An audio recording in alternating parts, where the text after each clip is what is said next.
Hi guys, welcome to Techavro. In this video, I'm gonna be showing you how to find out what Wix template website is using.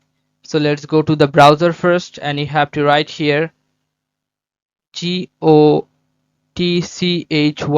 got you, and you'll find the first option here, got you theme detector. Click on this.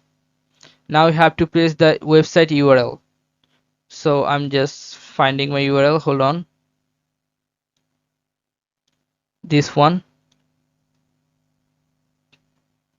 You have to paste your website URL with domain name.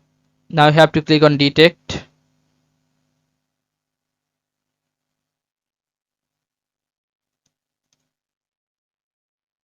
So now here you can see that this site is built with Wix. It already saying you it with Wix, and the CMS is Wix right here, and here's the theme. Okay, so this is how can do this guys. If you find this video helpful, then please give a thumbs up and don't forget to subscribe the channel. Thank you so much for watching the video.